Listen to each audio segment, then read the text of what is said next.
नमस्कार फ्रेंड्स, आज आपण बघणार आहोत ॲपोलायझिंग. इंग्लिशमध्ये ॲपोलायझिंग म्हणजे क्षमा कशाप्रकारे आपण मागू शकतो, कशाप्रकारे आपण स्वीकारू शकतो, या संदर्भामध्ये आज आपण आजच्या व्हिडिओमध्ये माहिती बघणार आहोत.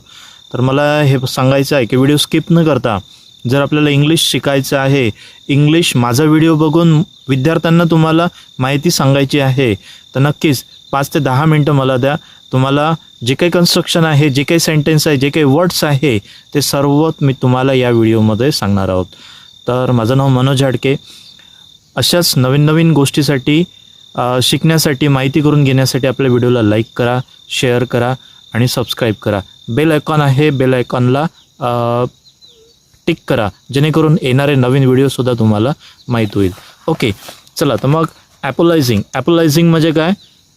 फॉरगिव्ह मीन्स क्षमा करणे. मग आपण ॲक्च्युली कसं बोलायचं, कशी क्षमा मागायची, ठीक आहे, कशी क्षमा ॲक्च्युली आपण स्वीकारली आहे ते कसं सांगायचं इंग्लिशमध्ये, तर ते आज आपण आजच्या व्हिडिओमध्ये बघूया.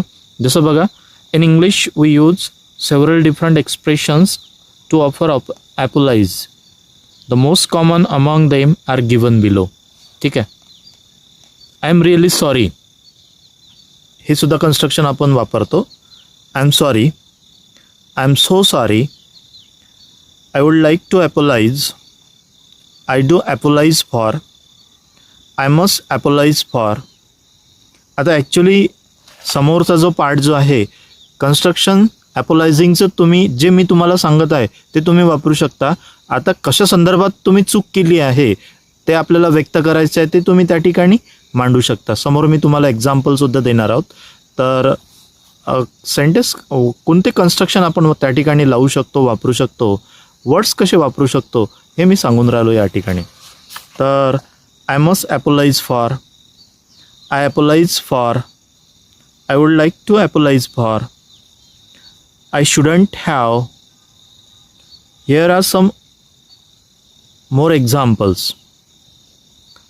I'm so sorry, I didn't realize that I was stepping on your foot. I'm sorry for disturbing you. I'm sorry for breaking the glass, I couldn't help it. I'm so sorry, I shouldn't have said that. I have realized my mistake. Please accept my apologise. ठीक आहे, तर friends, तुम्हाला जी माहिती actually जे construction मी सांगितलं तर नक्कीच महत्त्वाचे आहे की नाही, कमेंट्समध्ये सांगा. ठीक आहे, समोर बघा, I am sorry, I didn't realise this was your seat. In a more formal style you can say. आणखी फॉर्मल स्टाईलनं आपल्याला बोलायचं आहे, सांगायचं आहे, तर आपण सांगू शकतो. कसं? I beg your pardon, pardon me, please forgive me, please excuse my thoughtlessness, I am so sorry, I am sorry to have disappointed you, I understand that it was my mistake, please forgive me, I can't say how sorry I am, there is really no excuse for my actions, behavior, I just hope that you shall forgive me. जसं या ठिकाणी मी जे तुम्हाला सांगितलं या पद्धतीने सुद्धा काय करू शकता, तुम्ही मांडू शकता, बोलू शकता. I beg your pardon is use to ask someone to repeat or clarify what they have just said. आता काही सॅम्पल डायलॉगसुद्धा याच्यामध्ये बघूया आपण. I am very sorry for stepping on your toe, don't worry about it, there are hardly any room on this bus. ठीक आहे, आता actually काय करायचं फ्रेंड, हे तर आतापर्यंत जे मी सांगितलं आपण म्हणू शकतो. ठीक आहे, आपण चूक केली तर कशी व्यक्त करायची या संदर्भातले मी वर्ड्स कन्स्ट्रक्शन तुम्हाला सांगितले. आता समोर बघा, ॲक्सेप्टिंग ॲपोलॉजीज कसे आहेत ते बघू. Here are some expressions you can use to accept ॲपोलॉजीज.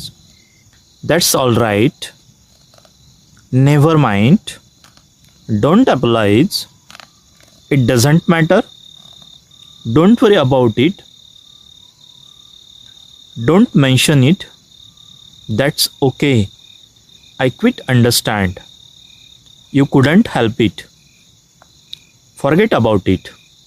ठीक आहे फ्रेंड्स, तर अशा प्रकारे जेवढं मला सांगता आलं त्या पद्धतीनं मी तुम्हाला सांगण्याचा प्रयत्न केलात. तर नक्कीच व्हिडिओ कसा वाटला कमेंट्समध्ये सांगाल, आवडला तर लाईक कराल. थँक्यू.